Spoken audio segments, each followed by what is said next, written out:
자, 이번엔 대리 마지막 주제가 되겠습니다. 표현 대리 만나시면 됩니다. 표현 대리가 제가 전략적으로 늦게 다루게 된 이유는 우리 책은 표현 대리가 무권 대리 앞에 자리에 있는데 표현 대리의 성격이 아주 애매하고 포지션이 아주 모호해서 전략적으로 맨 마지막으로 다루게 된 거예요. 우리가 대리를 다룰 때 유권 대리는 책임을 누가 져요? 본인이 져요. 유권 대리는. 유권 대리라는 건 대리권을 가진 사람이 대리를 한 거죠. 결론 책임 누가 져요? 본인이 책임이에요. 본인 책임. 복대리도요. 복대리도 책임 누가 져요? 본인이 책임져요. 복대리도 본인 대리니까 책임 본인이 지죠. 그럼 볼까요? 무권 대리는요. 무권 대리는 대리권 있는 애가 없는 애가 한 거니까 본인이 책임을 안 져요. 그래서 결론이 지금 요거 유권 대리하고 복 대리는 책임을 본인에게 귀속을 시키는 거고 무권 대리는 본인이 책임을 안 지는 거예요. 결론이. 왜? 대리권 없는 애가 일 저지른 거니까. 근데 문제는 표현 대리는 그럼 뭐냐 이게 표현 대리는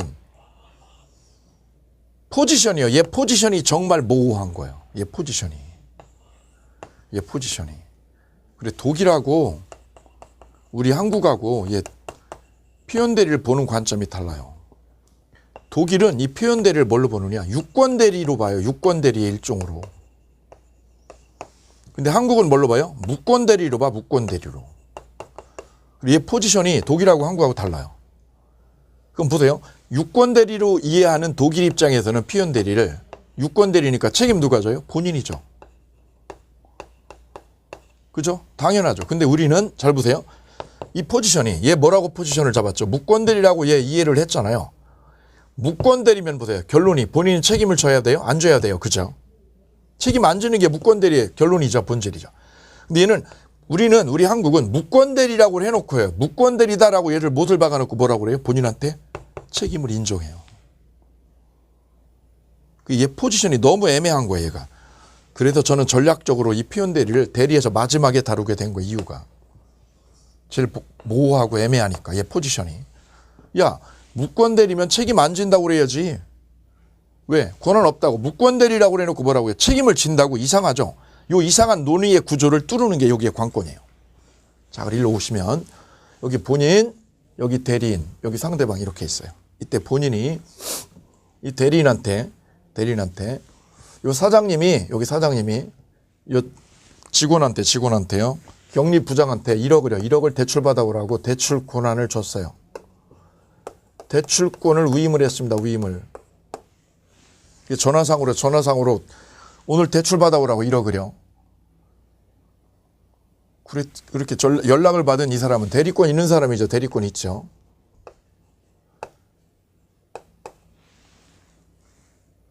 그런데 갑자기 밑에 직원한테 연락을 받았어요. 저 을이라는 경리부장이 요즘 주식에 미쳐가지고 정신이 없다고. 그래서 얼른 갑이 을에게 연락했어요. 대리권 처리한다고. 손대지 말라고. 대출권에 대해서 손 떼라고요. 그러면 보세요. 본인이 이 대리인한테 연락한 거를, 저 경리부장한테 연락한 거는 위임한 거를, 위임을 맨 처음에는 했다가 이젠 처리를 해버렸죠. 그러면 이 을은 본인 입장에서 보면 대리권이 없는 상황이죠. 대리권 없어요.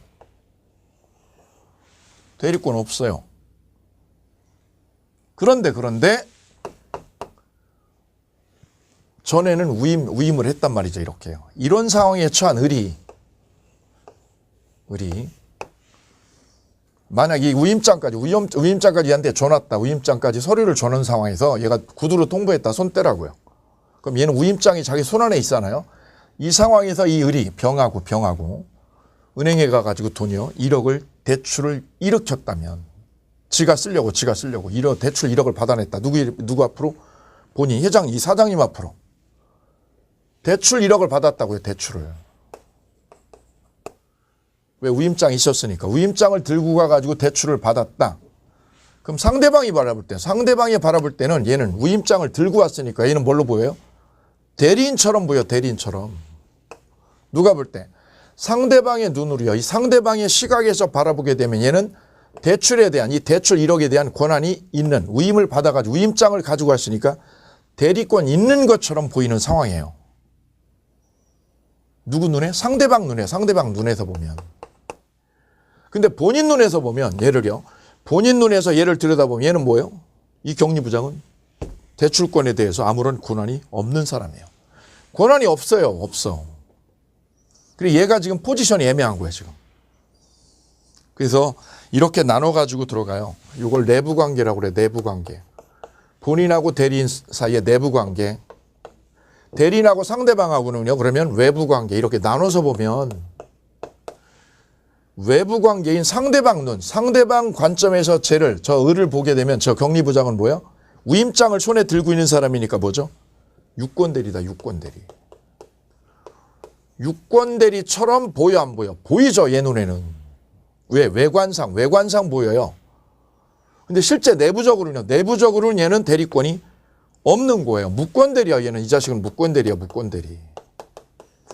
그래서 제 을의 포지션이 지금 중복돼 있다는 거죠. 상대방 눈에는 유권대리, 본인 눈에는 무권대리. 그래 중복된 포지션에 있는 거예요. 그래 얘를 그럼 뭘로 볼 거냐 이거예요. 유권대리로 봐, 무권대리로 봐. 이런 논의가 여기서 촉발이 된 거예요. 그래서 여기 보세요. 표현대리라고, 표현이죠. 표현. 견이라고 읽잖아요. 현이라고 읽어요. 현이라고. 겉표자, 겉으로, 겉표. 내가 어떤 사물을 내 눈으로 바라본다. 내가 능동적으로 바라본다 할 때는 볼견자. 내가 보는 거예요. 내가 저기에 사과가 열린 걸 내 눈으로 보죠. 보는 건 견이야, 견. 근데 을이 보는 게 아니라 누가요? 상대방의 눈에 의해서 얘는 어떻게 돼요? 읽혀지는 거죠. 읽혀지면 뭐라고 그래요? 현이라고 읽어, 현. 그래, 표현대리라는 거죠. 따라서 을은 상대방의 눈에 뭐예요? 대리인이라고 읽혀지는 거야. 누구 눈에? 상대방의 눈에. 그래서 표견이라고 도금하지 않고 표현대리라고 도금을 하는 거예요. 표현대리. 누구 눈에? 이 표현대리는 누구 눈에? 상대방 눈에 어떻게 읽혀지느냐 이걸 보는 거예요. 얘 눈에. 상대방 눈에 어떻게 얘가 읽혀지느냐 요 관점을 중요시하는 게 표현대리예요. 그래서 이거를 외관이론이라고 그래요. 외부적으로 얘가 어떻게 읽혀지냐고. 외관이론이다. 외관. 상대방 눈에 얘가 어떻게 외부적으로 읽혀져. 내부적으로는 얘가 어떻게 알아 상대방이. 니네 둘이 내부적으로 어떻게 된 거는 상대방이 알 턱이 없죠. 외부적으로 어떻게 읽혀지느냐고. 이걸 외관이론이라고 그래요. 외관을 누가 만들었어요? 본인이 얘가 위임장을 줘놨어. 위임장을 줘놔가지고 상대방이 믿게 만들었어. 뭐라고 믿게요? 유권대리처럼 믿게 만들었잖아요. 그럼 이 대출받은 거, 이 대출받은 1억을 책임지라고 지지 말라고. 상대방은 얘한테 갚으라고 요구하겠죠. 왜요? 외관을요. 네가 외관을 이렇게 만들어서 외관을 이걸 작출했다고 그래. 외관을 네가 만드는 거잖아. 위임장을 줘놔가지고. 네가 원인을 촉발한 거야. 네가 본인이. 외관이론을. 외관을 네가 형성했어. 외관을 만들어서 작출했어. 그거에 대한 책임을 네가 지라는 거지. 네가 져라. 그럼 본인 입장에서 억울하죠. 무슨 소리예요. 내가 얘한테 연락 확실히 했다니까요. 카톡 보세요. 카톡. 대출권 손대지 말라고 대리권 위임했던 거 처리했다고 내가. 얘 입장에서는 억울한 거야. 왜요? 대리권 없다고. 얘를 확실하게 선언을 했는데 이걸 책임지라고. 얘는 열받죠. 그래서 이 표현대리는 내부관계하고 외부관계 중에서 어디 부분을 외부관계를 중요시한 외관이론에 선 거예요. 오케이. 그래서 실상은 뭐예요? 실상은 무권대리야 이 자식이. 무권대리인데 이게 무권대리를 그대로 인정을 해결면 얘는 책임 안 지게 되죠. 얘를 무권대리라고 그대로 관철해버리면 책임 안 지게 되죠. 그렇게 되면 얘가 억울하죠. 얘가. 왜요? 위임장을 이 자식이 들고 왔잖아. 그래서 이 외관을 만드는 거는 본인이고 그래서 네가 책임을 져라 이거죠. 이게 표현대리의 기본적인 논의의 구조. 그럼 우리도 독일처럼 얘를 뭘로 보면 유권대리로 보면 그냥 유권대리로 보면 얘를 당연히 뭐라고 그래요? 책임진다. 그럼 간단해. 유권대리 왜? 위임장 있잖아. 책임 너 져. 오케이. 간단하죠. 근데 우리는 얘를 뭐라고 그래요? 무권대리라고 그래나 무권대리다. 얘는 무권대리다. 왜? 본인이 볼 때 대리권 없는 애잖아. 그런데 외관을 네가 만들었으니까 책임은 네가 져. 외관에 대해서 책임을 뒤집어 쓰라고 네가. 그래서 표현 대리의 포지션은 우리 민법은 무권 대리로 본다. 뭘로 본다? 무권 대리다. 무권 대리 얘를. 무권 대리야. 무권 대리. 권한 없는 자식이잖아. 이 우임장만 있는 거지 실제는 없잖아. 근데 무권 대리인데 누구를요? 상대방 얘를 보호하려니까 상대방을 보호하기 위해서 책임을 본인한테 묻는 거야. 얘한테 책임을 귀속시키는 거야. 책임을 귀속시키는 거를 바로 표현 대리 제도다. 이렇게 얘기를 하는 거예요. 자, 그럼 이제 표현 대리의 기본적인 논의 구조는 이해됐어요. 원래는 무권 대리예요. 무권 대리인데 책임을 본인한테 묻는 거예요. 누구 보호하려고? 상대방 보호하려고. 왜? 얘는 믿었잖아. 믿은 죄밖에 없어. 믿은 죄밖에. 얘 우임장이 있는 거 믿은 거밖에 없어. 나는 아무 잘못도 없거든. 그 대출 해준 거고 이거 책임 네가 지는 거 당연하지. 누가 볼 때? 상대방 볼 때. 오케이. 이게 표현 대리의 기본적인 논의 구조. 자, 그럼 표현 대리의 본질에 관한 논의 이 부분. 자, 그 표현 대리면 이 변질이죠. 특징이라고 하시면 돼요. 특징 4가지 있어요. 특징 4가지를 반드시 푸셔야 돼요. 첫째, 책으로 올게요. 무권 대리행위가 1번, 쌍괄호 2번에 1번, 무권 대리행위가 표현 대리가 되어 본인이 책임을 지더라도 본인이 책임진다는 거죠. 책임을 본인한테 물어요. 누구 보호를 위해서? 상대방을 보호하려고. 왜? 네가 이 외관을 만들었잖아. 이렇게 그 외관 만드는 거에 대한 책임 네가 지는 거야. 왜? 얘는 믿고요. 이걸 믿고 우임장을 믿고 대출을 일으켜줬으니까. 그래서 표현 대리가 되어 본인이 뭐를 줘? 책임진다 이거죠. 책임진다. 누구 보호하려고 위에다 쓰세요. 누구 보호하려고? 상대방 보호하려고. 상대방 보호하려고 본인한테 책임을 귀속을 시킨 거예요. 그렇더라도 무권 대리의 본질이 유권 대리로 전환되는 건 아닌 거예요. 얘가 책임을 진다. 대출 일으킨 거에 대해 얘가 책임을 진다 해도 얘는 족보가 뭐라고? 족보가 무권 대리다. 그리고 1번 족보 거기다 쓰세요. 1번 옆에다 족보가 얘는 뭐라고요? 무권 대리에 들어가요. 무권 대리. 너 족보가 뭐니? 무권 대리야. 나를 무권 대리라고 불러줘. 무권 대리라고. 왜? 본인이 대리권 뺏었어. 그래, 나 대리권 없는 놈이야. 다만 겉으로 우임장만 내 손에 있을 뿐이야. 족보는 무슨 대리요? 무권 대리요. 그런데 책임을 누가 져? 본인이죠. 여기 잘 보세요. 무권 대리인데 책임을 누가 져? 본인이 책임을 진다. 이상하죠? 무권 대리면 책임을 본인한테 물어야 돼요. 물으면 안 되는 거예요. 논리적으로, 법논리적으로. 그런데 책임을 안 지게 되면, 얘가 책임을 안 지게 되면 누가요? 상대방이, 대출해준 상대방이 피해를 입죠. 상대방을 보호해 주려고 책임을 인정한다는 거죠. 책임을 인정한다. 요게 논의 구조가, 여기가 굉장히 논의가 지금 어려운 거예요. 논리 전개상. 무권 대리예요. 그런데 논리적으로 책임 안 져야죠. 근데 책임을 진다라는 거야. 왜 그런 거예요? 본인 보호하려고요? 상대방 보호하려고? 상대방을 법적으로 보호하려고. 근데 조심할 거는 본인이 책임을 진다고 그래서 이게 무권 대리가요. 무권 대리가 뭘로? 유권 대리로 바뀌는 거냐? 그건 아니라는 거죠. 본인이 책임을 인정하는 거죠. 그거는 누구를 위해서? 상대방 보호를 위해서요. 상대방 보호를 위해. 상대방 보호를 위해서 책임을 인정한 것이지 본인이 책임을 다 덤탱이 쓴다고 그래서 이게 유권 대리라는 건 아니다. 유권 대리로 무권 대리였던 요것이 얘가 저지른 게 무권 대리에서 저질렀던 거죠. 무권 대리였던 것이 뭐로? 유권 대리로 바뀌는 거냐고. 아니라고. 유권 대리로 뭐 하는 거? 전환이 되냐고. 전환되는 거야? 그거 아니지. 전환되는 거 아니지. 여기 논의 구조. 요 논의 구조가 지금 처음 공부할 때 굉장히 어려워요. 전환된다라고 이해하면 큰일 난다. 그럼 왜 책임져요, 선생님? 무권 대리인데 왜 책임을 얘가 져요? 누구 보호하려고? 얘를 보호해줘야 되니까. 대출해준 병이. 그렇다고 해서 책임진다고 해서 얘가 뭐라고 해요? 유권 대리로 되는 건 아니라고. 유권 대리로 되는 건 아니야. 되는 건. 전환되는 건 아니라는 거. 여기 전환 조심하시기 바랍니다.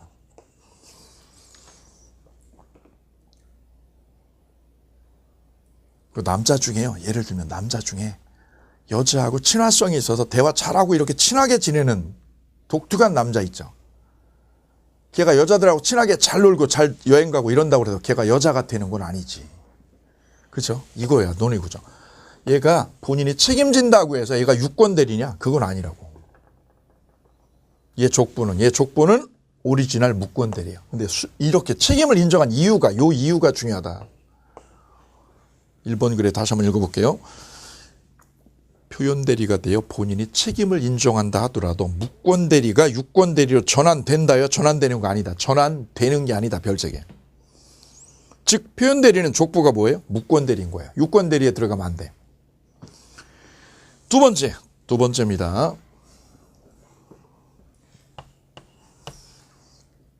그럼 을이요. 을은 포지션이 뭐라고요? 무권 대리예요. 포지션이. 너 무권 대리다? 대리권 없어요. 그죠? 대출받은 거에 대해서 그러면 얘한테 책임을 상대방이 물으려면 얘한테 은행이요.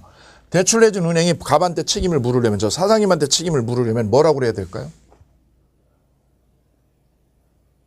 표현 대리라고 얘한테 주장을 해야 됩니다. 만약 뭐라고 주장하면요. 유권 대리라고 주장했다. 뭐라고 주장했다? 유권 대리라고 주장했어. 누가? 상대방이 유권 대리라고요. 이 대리가 유권 대리라고 주장했다. 라고 하면 유권 대리를 주장을 했다. 그러면 이 담당 법원은 재판부는 뭐만요? 유권 대리이냐 아니냐만 심사하고 끝. 우리 법원의 논의 구조는 당사자가 주장하고 요구한 것만 심사를 해요. 주장하지 않은 것까지는 터치하지 않는다고. 근데 상대방이 뭐라고요? 유권 대리라고 걸고 들어왔어. 유권 대리라고. 그럼 법원은 뭐만 심사해요? 유권 대리냐 아니냐만 심사하는 거예요. 유권 대리 여부만. 그때 법원이 뭐까지요? 표현 대리까지는 심사를 하지 않는다고. 유권 대리라는 주장을 했을 때 상대방이 이 대리가 뭐라고요? 대출해 준 게 유권 대리다라고 갑한테 주장을 했죠. 그러면 법원은 뭐까지요? 표현 대리 여부까지는 심사를 하지 않는다. 그 말은 유권 대리라는 이 주장에는 유권 대리라고 상대방이 주장을 했죠. 그럼 이 주장에는 표현 대리 주장을요. 표현 대리 주장을 포함해요, 안 해요? 표현 대리 주장은 이 안에 포함되지 않는다. 왜냐? 표현 대리는 족보가 뭐니까? 무권 대리니까. 근데 요 부분 논의구조. 유권 대리라고 상대방이 소송을 걸었다. 이거 유권 대리인지 아닌지 심사해달라. 유권 대리니까 이 대출금 책임져라 그러면 법원은 유권 대리인지 아닌지만 심사를 해요. 그리고 심사를 했더니 얘가 뭐야? 이 대리권이 없다는 거. 대리권 없다는 거 입증됐죠. 그럼 얘는 어떻게 돼? 책임을 안 져요.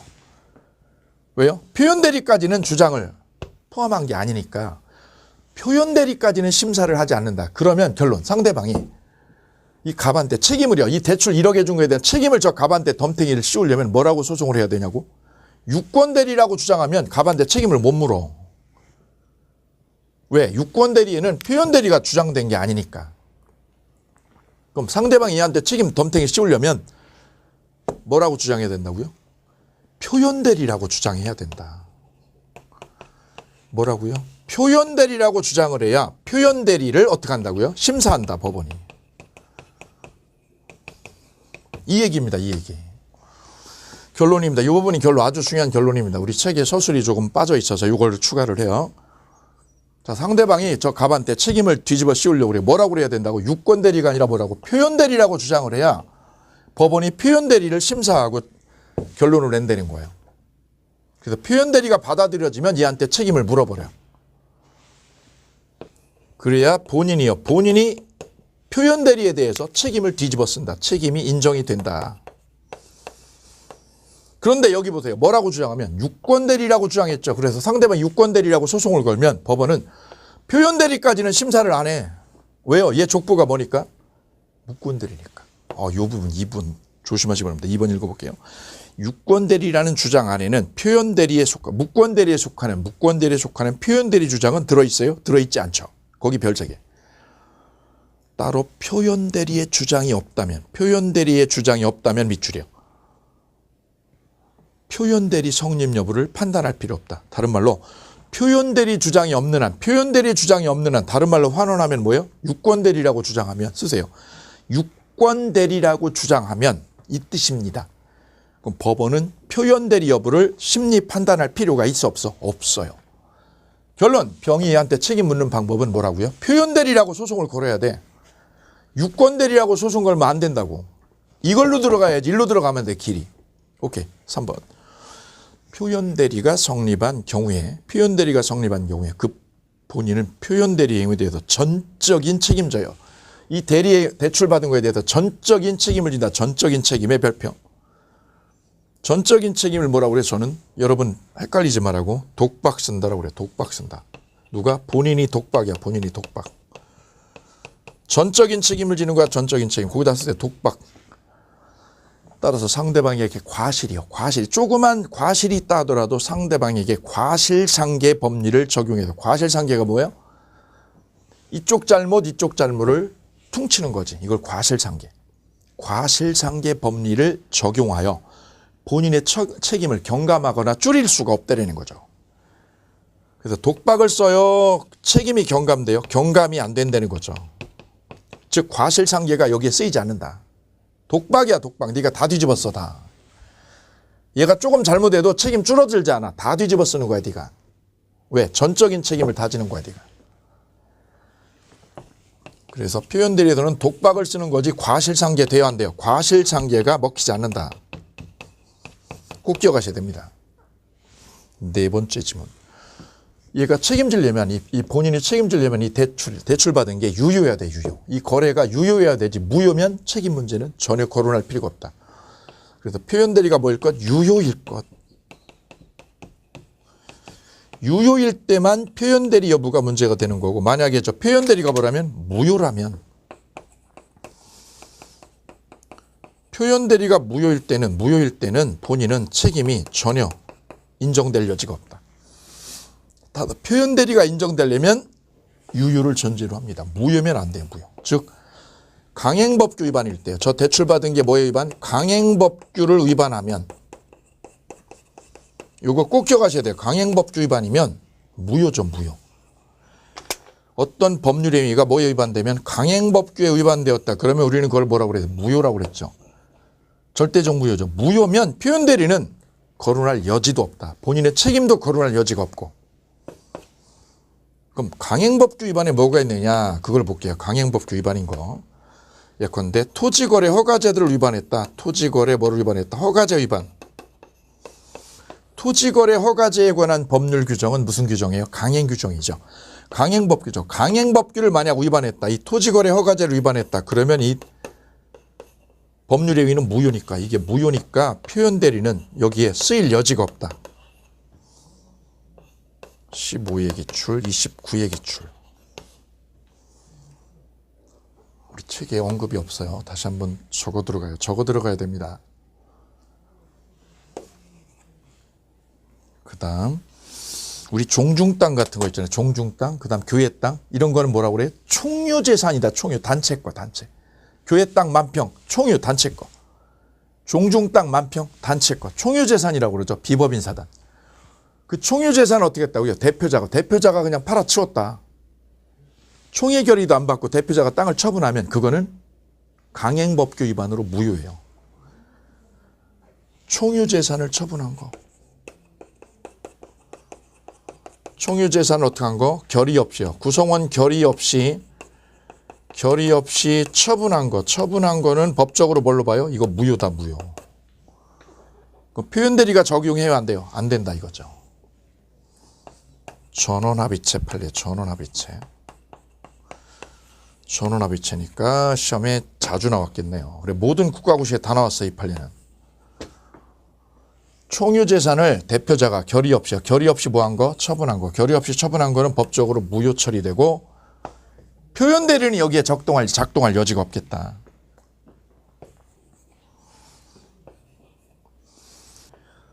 세 번째는요. 학교 법인이 가지고 있는 교육용 재산.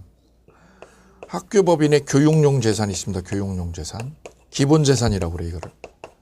이 기본 재산을 처분하는 거. 처분할 때는 관할관청의 허가를 받아야 되거든요. 이 허가 없이 처분하면 법적으로 이것도 무효다.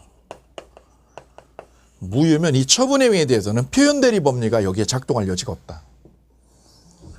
세 가지 기억하실게요. 세 가지. 자, 그래서 표현대리가 작동하려면 본질이죠. 본질. 반드시 그 거래가, 이 대출행위가 유효해야 된다. 거래가. 무효면 강행법규 위반이 작동됐다. 그러면 이거는 표현대리는 이 문제에서 거론할 여지가 없고 본인은 책임질 여지도 없다. 자, 그래서 동그라미 4번 별 3개 하고 볼까요? 표현대리가 성립하기 위해서는 표현대리 자체가 유효를 전제로 합니다. 밑에 판례 있고요. 판례 하나만 나와 있는데 옆에 2개 더 적어 두시기 바랍니다. 2개 더. 요거는 작년에 나왔고 15회 시험에 나왔고 요 밑에 거 총유재산 문제는 27회 시험에 나왔어요. 27회 시험에. 그리고 국가고시나 간평사 시험에 다 나왔고요. 이 판례가 중요해서. 그래서 표현대리의 특징 그러면 4가지요. 요 4가지를 기본적으로 머릿속에 딱 깨셔야 됩니다. 족보가 뭐니? 무권대리니. 책임지려면 유권대리라고 하지 말고 뭐라고요? 표현대리라고 해야 돼. 표현대리. 그래야 본인한테 책임 덤탱이 씌운다 너. 이거 표현대리가 되면 본인이 뭐 하는 거니? 독박하는 거. 독박 쓰는 거지 과실상기하면 안 되는 거다. 이거 표현대리는 무효가 아니라 뭐일 때? 유효일 때만 표현대리를 거론해라. 이렇게 간단 정리하시면 되시겠습니다. 자, 이제 표현대리 본질론 깼으니까 이제 종류 들어가서 보면 되겠습니다. 표현대리는 크게 3가지가 있어요. 3가지가.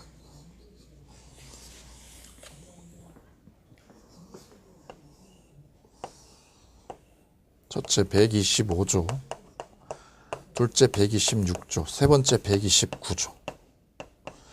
이 129조는 뭐냐면 대리권이 소멸한 후에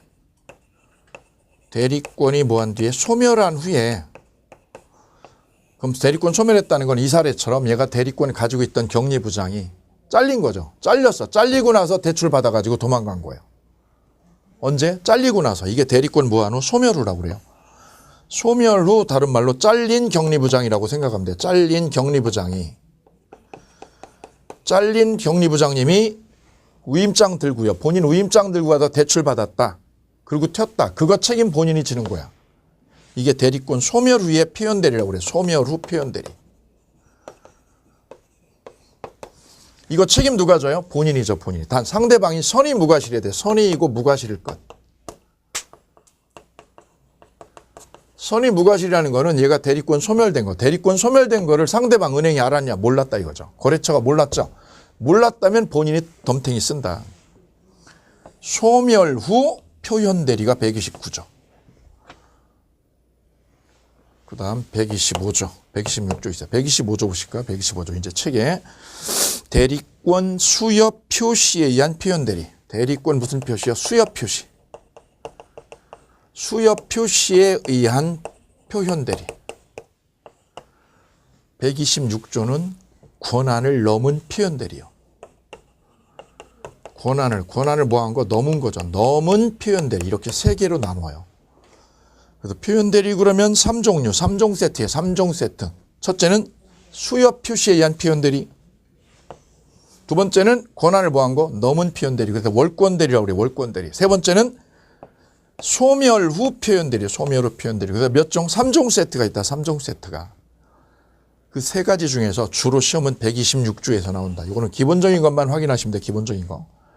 125조가 출제 비율이 그동안 제일 높았어요. 90%. 여기도 중요한 거 하나 있고 여기도 중요한 거 딱 하나밖에 없어. 하나씩만 보고 여기는 깊이 들어가실 거예요. 자, 그러면 125조. 수여 표시에 의한 표현대리 125조 볼게요. 조문 먼저 보시면 제3자에 대하여 타인에게 대리권 수여함을 표시한 자. 무슨 뜻이냐면 그림을 살짝 그려보시면 이해가 훨씬 편리할 거예요.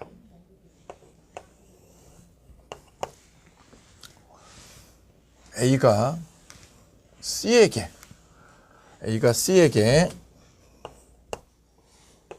이렇게 한 거예요. 대리권을 뭐 한다고?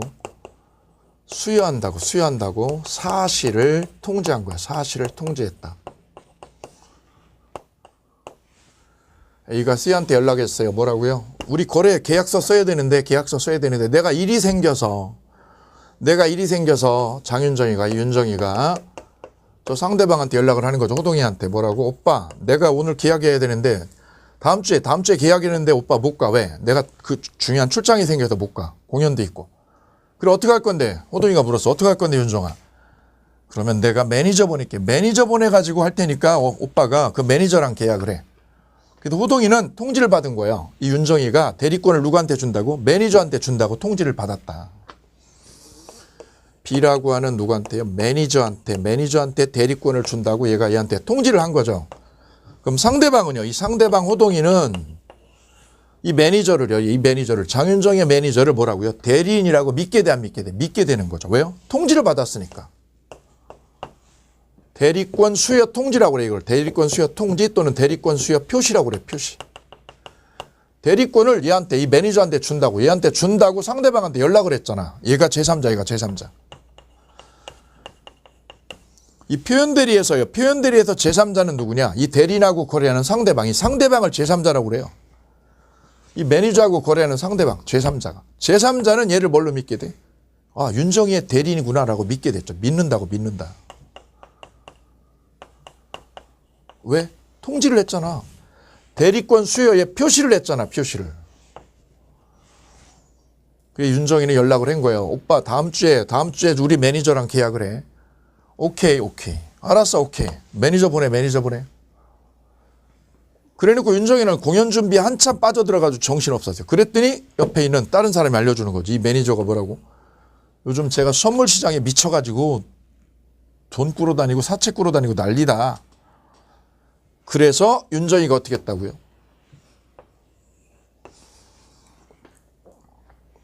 실제는 뭐라고요? 대리권을 주지를 않았어요. 그럼 상대방한테는 대리권을 수여했다고 통지를 해줬잖아요. 근데 문제는 얘한테 대리권을 안 줬어. 주려고 했다가. 얘를 안 보내고 누구를 보내려고? 엄마를 보내려고. 근데 문제는 이 매니저 놈이 윤정이하고 호동이하고 통화하는 거를 다 들었다고 옆에서 들었잖아. 그럼 얘는 머리가 좋은 얘는 아 윤정이가 저 호동이 오빠한테 대리권 수여한다고 통지를 했으니까 저 상대방 호동이는 얘를 뭐라고요? 대리권 준 거라고 믿고 있겠죠. 그걸 이용하는 거죠. 가서 얘가 어떻게 해요? 거래를 하는 거지. 계약을 하는 거죠. 그럼 얘는 이 매니저는 실제는 뭐야? 대리권을 안 받았어요. 윤정이가 대리권을 주지 않았어. 근데 누구 눈에? 호동이 눈에 보면 상대방의 눈으로 바라볼 때 얘가 대리인인 것처럼 보여지죠. 보여지니까 읽혀지죠. 누구 눈에? 상대방 눈에 읽혀져. 그래서 이 매니저를 표현 대리인이라고 그런다. 표현 대리인. 겉으로만 대리인이야. 겉으로. 누구 눈에? 상대방 눈에 읽혀지는 거잖아. 표현 대리인이 거래를 하게 되는 거지. 그럼 상대방 호동이는 믿어 안 믿어? 믿지. 믿는다는 거는 얘가 실제 대리권 없다는 거. 대리권 없다는 거를 상대방은 알았어 몰랐어? 몰랐다고. 그래서 선의무과실이면 선의고 무과실이다. 믿었다는 거죠. 얘가 완벽하게 믿게 된 구조야 이렇게. 그러면 이 거래에 대해서 책임을 누가 져? 본인이죠. 윤정이가. 125조의 대리권 수여 표시에 한 표현대리는 이거야. 그럼 얘가 책임을 지게 된 근원적인 원인. 얘가 무슨 원인 제공했느냐? 바로 이거죠. 이거. 대리권을 호동이한테 하고 호동이한테 수여한다고 어떻게 했어? 대리권 수여에 뭐를 했기 때문에? 표시를 했기 때문이다. 통지나 요걸 했기 때문이다. 이게 문제의 촉발이다. 1번. 이게 원인이야. 네가 잘못한 건 이거야. 준다고 그랬잖아 얘한테. 그리고 실제는 안 줬잖아. 그럼 얘는 믿잖아. 요게 원인 제공한 거고 그걸 믿은 상대방이 어떤 요건? 선의무과실이면. 얘가 선의무과실이면 이 책임은 네가 다 지는 거야. 얘가 저지른 표현대리인이 저지른 거야. 이때 거래는 유효해야 되지. 이게 유효해야지 무효면 안 되죠. 유효. 이때 대리권 수요의 표시라는 거리 수요 표시는 사실을 알린 거예요. 사실을. 대리권을 준다라고 얘한테 사실을 알린 거죠. 그래서 이걸 뭐라고 그러냐. 관념의 통지라고 그래. 관념의 통지다. 대리권 수요 표시는 무슨 통지라고요? 관념의 통지다라고 얘기를 합니다.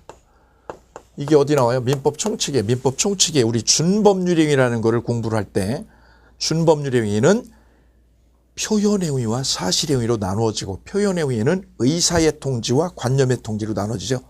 의사의 통지하고 관념의 통지 바로 여기에 들어가요. 관념의 통지. 요거 기억해 두실게요. 대리권 수여했다는 표시는 무슨 통지다? 관념의 통지에 들어갑니다.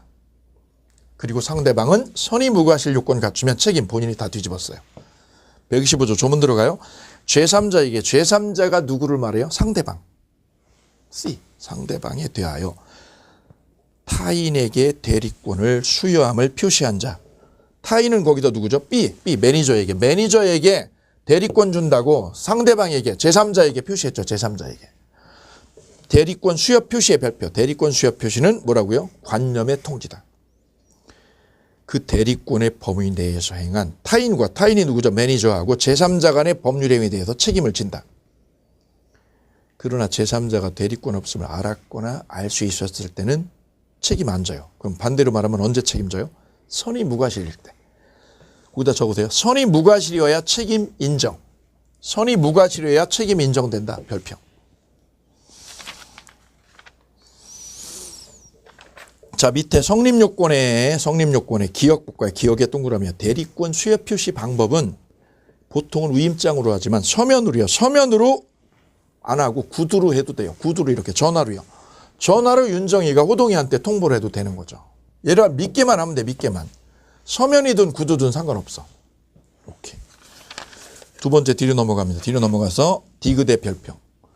125조에서 시험에 나오는 거는 요거야. 요거 하나가 시험에 나온다. 타인에 대하여 타인한테 자기 명의의 사용, 자기 명의 사용을 허락해 줬거나 묵인해 줬다. 내 명의 쓰이는 걸 묵인한 거야. 명의 사용하는 걸 묵인했다. 또는 사회 통념상 대리권이 있는 것으로 제3자가 믿을 만한 직함이나 뭐를요? 명함 사용을 묵인했다. 본인의 명함 쓰는 거를 내가 묵인해 줬다는 거죠. 그러면 뭐야? 대리권 수여해 준 걸로 남은 인정해 준다. 남들이. 거기다 써도요. 직함 쓰는 걸 묵인했다. 명함 쓰는 걸 묵인했다. 이러면 뭐야? 대리권을 인정해 준 거. 대리권을 준 걸로 인정해 줘버려. 판례는. 거기에 별표. 그게 바로 밑에 관련 판례 1번입니다. 동그라미 1번의 별표. 호텔 등의 시설 이용 우대 회원 모집 계약을 하면서 회원 모집하는 거죠. 콘도 회원 모집이에요. 콘도 회원. 거기다 써볼게요. 콘도 회원 모집 계약을 하면서 자신의 판매점, 총대리점 또는 연락사무소 명칭을 사용하여 회원 모집 안내를 하거나 입회 계약 체결하는 거를 승낙했거나 묵인했다. 누가? 본사가. 여기가 본사. 여기가 본사죠. 본사. 여기는 누구요? 지사에서. 이 지사에서 누구 이름으로? 이 본사 이름으로 회원 모집하는 거죠. 이렇게 불특정 다수의 회원 모집하는 거. 회원 모집 광고.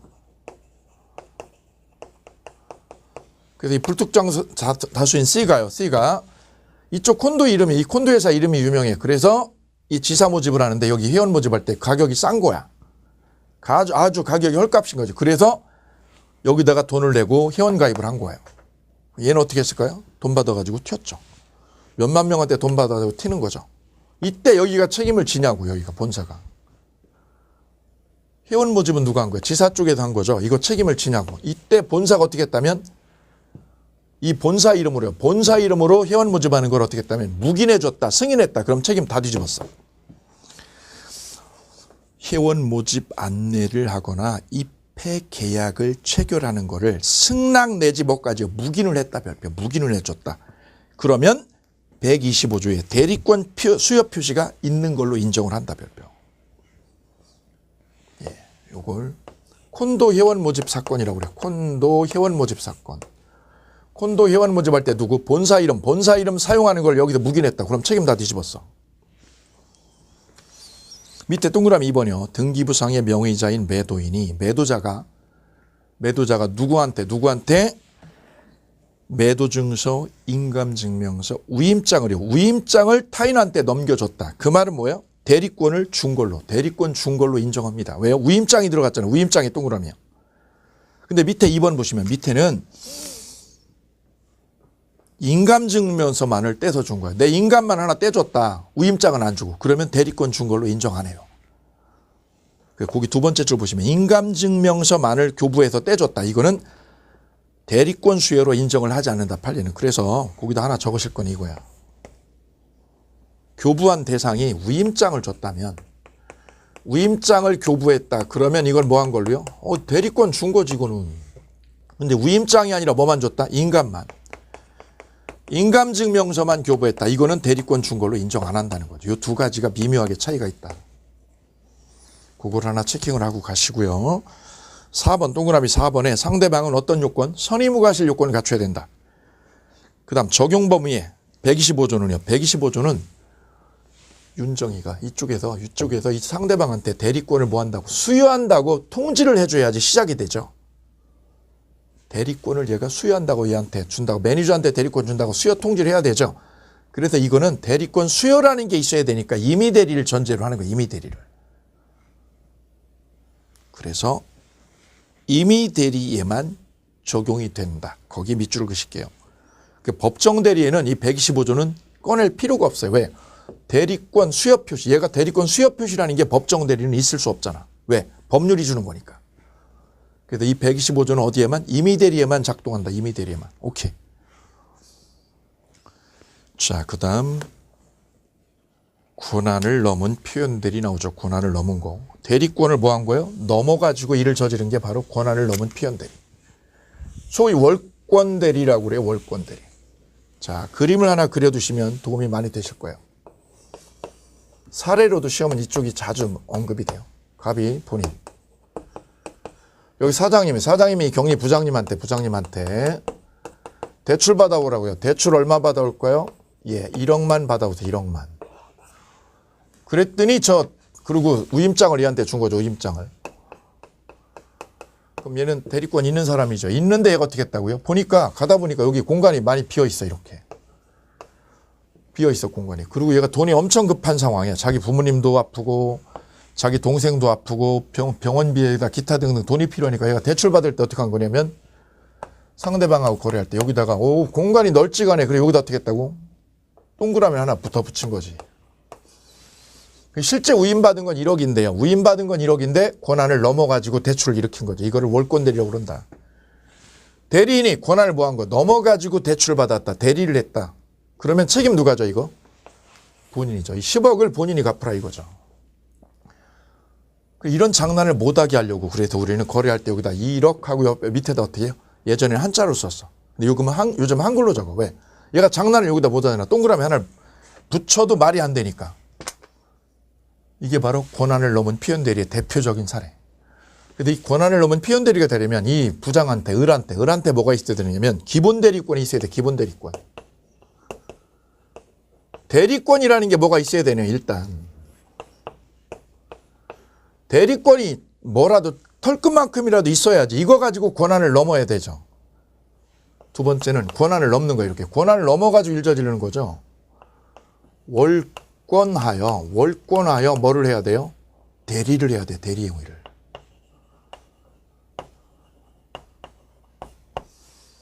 따라서 126조죠. 이게 민법 몇 조? 126조. 126조의 표현 대리는 첫째 뭐가 있어야 돼요? 기본 대리권이 있어야 된다. 두 번째는 권한을 뭐 할 것? 월권. 권한 넘으라고요.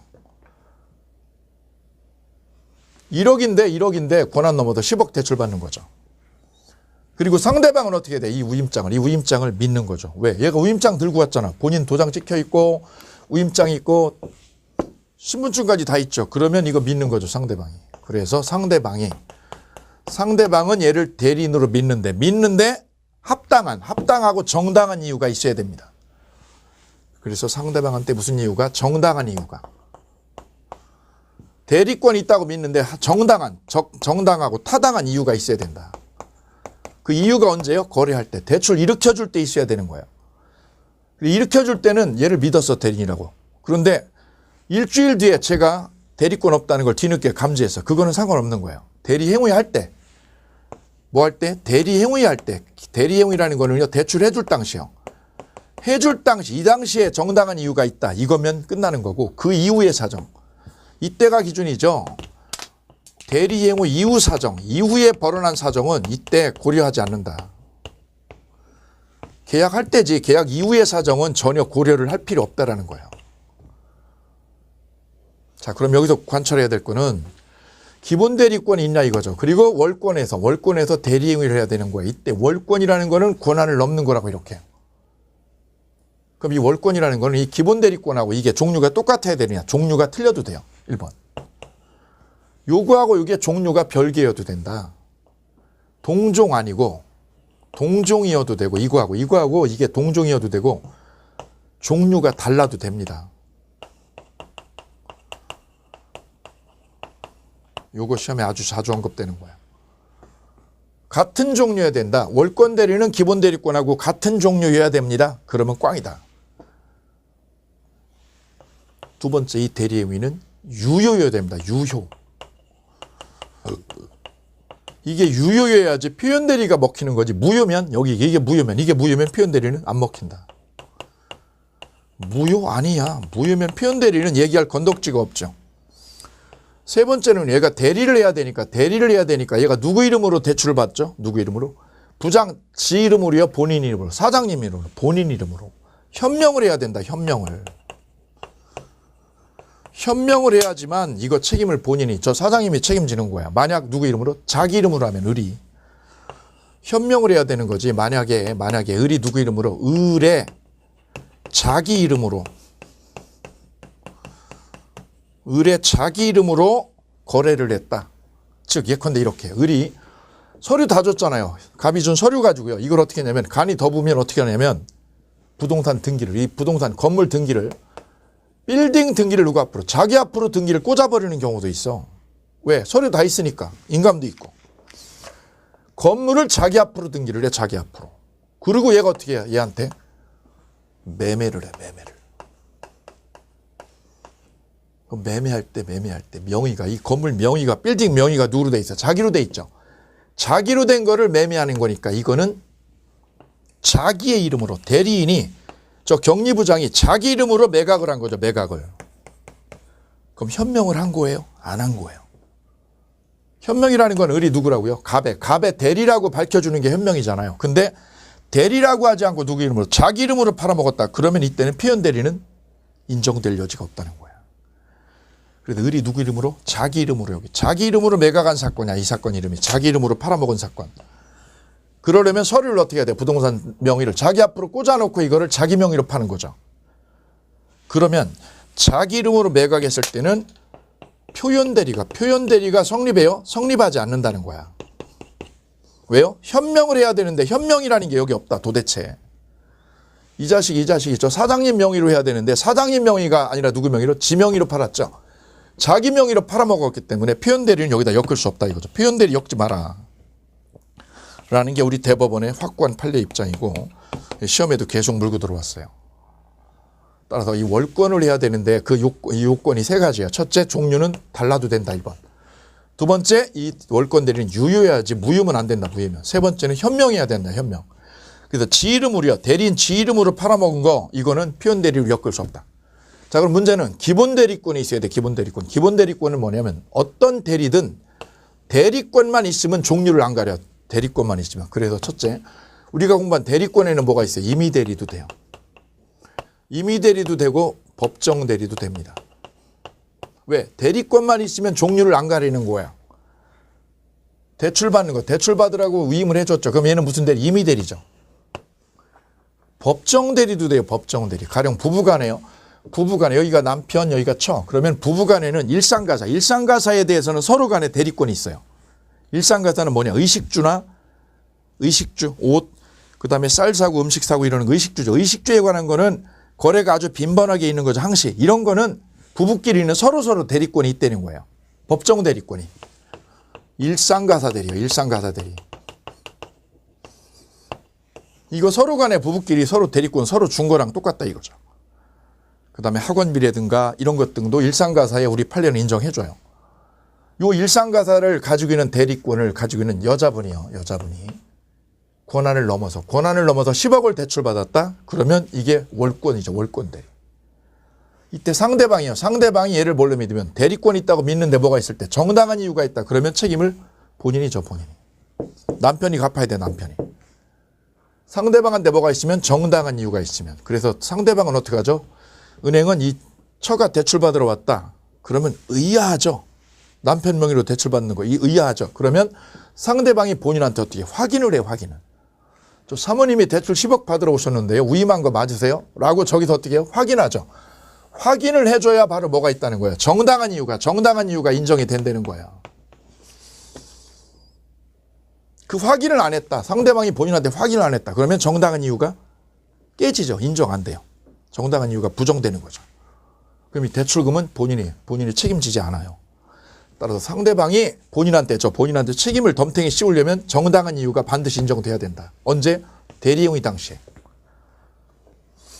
이때 이 기본 대리권은 일상가사 대리 같은 부부간의 일상가사 대리권도 기본 대리권으로 인정을 해줘요. 이 마누라가 권한을 넘어가지고 10억 대출 받아가지고 튀었다. 애인하고 튀었다. 그거 상대방이 정당한 이유 있으면 여기서 책임진다고.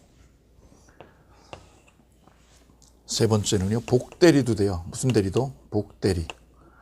복대리권도 기본 대리권이 있는 걸로 봐요. 왜요? 대리인이잖아. 대리. 복대리도 돼요. 복대리의 별표. 그 다음에 네 번째는 표현대리도 돼. 표현대리. 예컨대 얘가 대리권 잘렸다. 격리부장 잘렸죠. 잘린 애가 대출 1억 받으라고 서류 줬다가 회장님이 사장님이 잘랐어. 왜? 얘가 요즘 주식에 미쳐있는 걸 알고. 그러면 잘랐다 그러면 뭐죠? 해고했으면 대리권 없는 애죠. 없는데 말이죠. 문제는 이 거래처 상대방은 쟤를 뭐라고요? 대리권 있는 걸로 믿어. 왜? 거래를 10년 이상 해서 상대방은. 그래서 얘가 얘한테 결제를 해줬다. 돈을 줬다.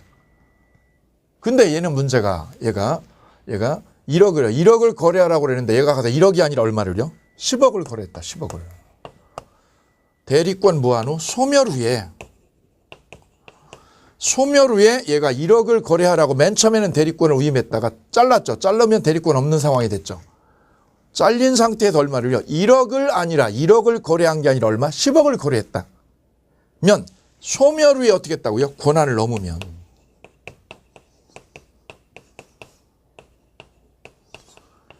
소멸 후에 권한 넘는 거래를 했다. 면 이거의 10억에 대해서도 본인이 책임을 져야 돼요. 왜? 소멸 후에 표현 대리권도 이 표현 대리권도 뭘로 봐요? 대리권이 있는 걸로 상대방은 믿게 된다. 그래서 얘가 기본 대리권은 1억인데 대출 1억 받으라고 위임받았다가 잘리고 나서 얼마를요? 10억을 대출 받아가지고 튀면 책임이 여기서 진다. 그럼 얘는 기본 대리권 인정해요? 왜요? 표현 대리권, 소멸 후 표현 대리권도 기본 대리권으로 인정한다는 거야. 소멸 후에 권한을 어떻게 하면 넘은 대리행위를 해도 얘는 책임질 수가 있다는 거죠. 언제? 상대방이 정당한 이유가 인정이 되면. 오케이. 다섯 번째는 공법상 대리권입니다. 공법상 대리권. 자, 지금 대리권, 기본 대리권이 뭔가 있어야 월권 대리가 먹히거든요. 기본 대리권이 없다? 얘가 대리권 하나도 없다. 그럼 이거는 무권 대리로 엮어야지 표현 대리로 엮을 수 없어요. 무언가 됐든 기본 대리권이 조금이라도 바닥에 끌고 들어가는 거야, 시작을. 그 기본 대리권의 몇 가지가, 5가지가 존재하더라 이거죠. 임의 대리, 일상가사 대리, 복 대리, 표현 대리, 그 다음에 공법상 대리권 다 된다 이거죠. 공법상 대리권은 예컨대 이런 사안이에요. 갑이 을에게 어떻게 하라고요? 대출 받으라고요. 대출 받으라고 주는 거는 임의 대리죠. 근데 이거는 등기 신청하라고요. 등기 신청하라고 서류를 위임했어요. 등기 신청하라고 위임하는 거는 공법상 권한을 위임해 준 거예요. 왜? 등기소 가가지고 등기 신청하라는 거니까. 공법상 권한을 준 거예요. 공법상 권한. 그런데 이 을이 저 언니가 동생한테 이렇게 서류를 줬더니 동생이 대물변제를 했다는 거죠. 대물변제. 빚 갚았다는 거예요. 빚 갚았다. 위임받은 거는 등기 신청하라고 하는 공법상 권한을 위임했는데 가서 저지른 거는 대물변제라는 사법적인 거래를 했다. 그럼 이 종류하고 이 종류가 같아요? 이질적이에요? 전혀 이질적이죠. 이질적인 행위를 얘가 저질렀죠. 그것도 얘가 책임을 지느냐? 판례는 인정한다는 거예요. 여기 보시면 종류가 달라도 돼요. 이 종류가. 기본 대리권하고 월권 대리는 똑같은 종류가 전혀 별개여도 먹힌다는 거죠. 먹힌다. 그래서 이 기본 대리권이 공법상 대리권인 등기 신청이어도 된다는 거예요. 이 5가지를 시험에 반드시 냅니다. 5개 중에 하나. 첫 번째 임의 대리, 일상가사 대리, 복 대리, 표현 대리, 마지막 공법상 대리권 5개를 반드시 점검해 두실 거예요. 그리고 밑에 111페이지에 방가로 2번에 기본 대리권이 존재한다 밑에 기억부세 공법상 행위 이거 되죠 별표. 그 다음 니은 일상가사 대리 되죠. 세 번째요 표현 대리 되죠. 표현 대리. 표현대리 위에다 쓰세요. 뭐라고 써요? 별세기하고 소멸 후 표현대리. 소멸 후 표현대리도 된다. 네 번째 복대리도 돼요. 별세기. 네 가지입니다. 네 가지인데 여기 일상가사까지 있어요. 일상가사까지 해서 5개. 5개. 일상가사도 우리 시험에 자주 들어와요. 이 5개를 쫙 기본대리권에 넣어주실 것. 그래서 126조로 엮으려면 기본대리권 가지고 권한을 넘고 상대방은 정당한 이유가 인정이 돼야 본인이 책임지더라. 그럼 조문을 보시면 이제 눈에 쏙 들어오실 거예요. 조문 볼게요. 111페이지. 111페이지에 126조. 대리인이 주어죠. 주어. 그 대리인을 위에다 적으시면 돼요. 기본대리권을 가질 것. 기본대리권. 그 기본대리권은 종류 불문하고 5개다. 5개. 이 5개. 쫙. 그 권한 외의 법률행위. 권한 외의 법률행위의 가로. 이게 월권대리라는 거죠. 월권대리. 월권에서 대리행위를 저지를 것. 두 번째죠. 이 대리행위는 유효일 것. 유효이고 현명해야죠. 유효이고 현명해야 되는 거예요.